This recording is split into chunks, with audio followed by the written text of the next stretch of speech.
John Duran, mate, you're 21 years of age. Like, you've got a 10-year Premier League career ahead of you.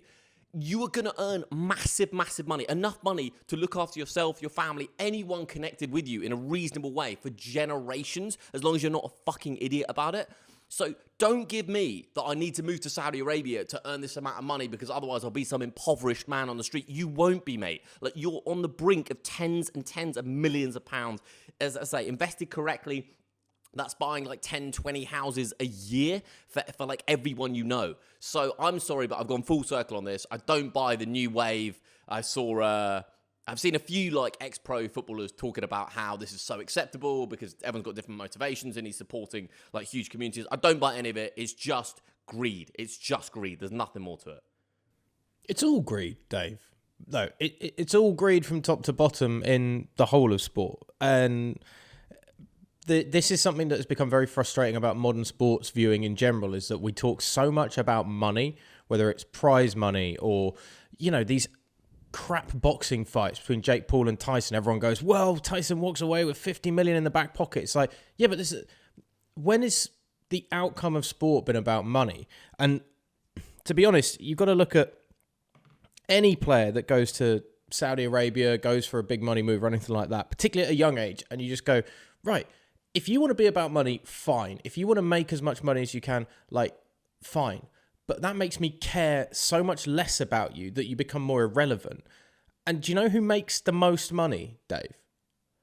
The people that make the most money are the ones that want to be great. And greatness will always make you more money than taking the fast buck. Now, the fast buck that John Duran and someone like that is going to take is going to make them more money probably than they would have dreamed of still. And that's the unfortunate side of it. But Cristiano Ronaldo moved to Saudi Arabian football after he was arguably and very much in contention of the greatest player of all time. Lionel Messi moved to MLS because he's already made his name as the greatest player arguably of all time. Michael Jordan makes more money than sense, more money probably than God. But he makes it because he was all about being the greatest.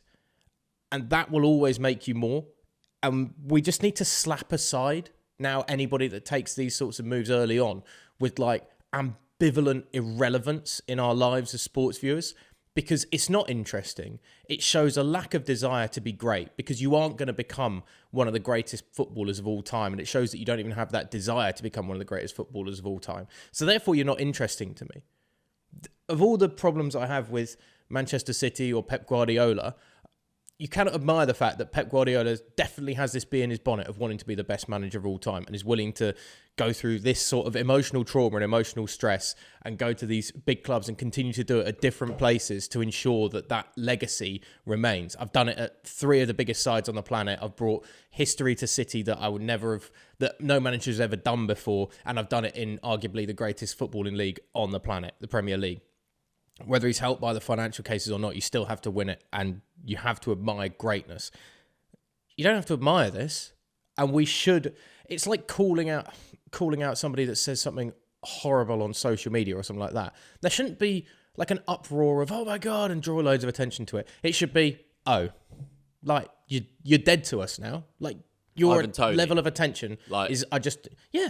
I mean, we haven't heard a word about him for 6 months. Haven't heard a sniff.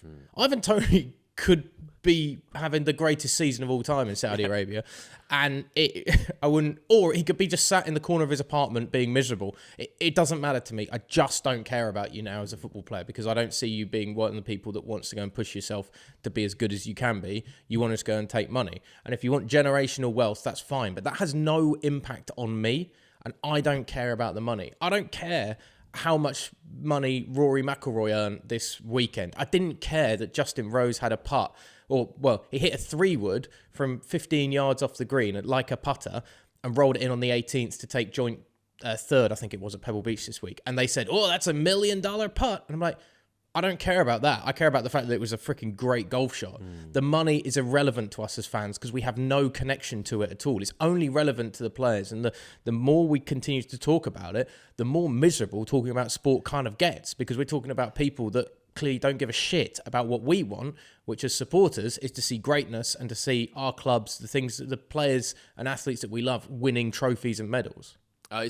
You make some great points, Ollie. I think it's also a really salient point that to earn money over the course of decades and decades and after your career has ended, you need to become great in the sense that LeBron or, Messi and Ronaldo, they'll make money way after their careers ended, right? I mean, until the day they die, because they were so great. Whereas if you go to Saudi for 5 years and make loads of money, or 10 years, after your career's done, it really is done, right? Like, you can't really, not sure really what brand you've created there, what legacy, what people want to hear about.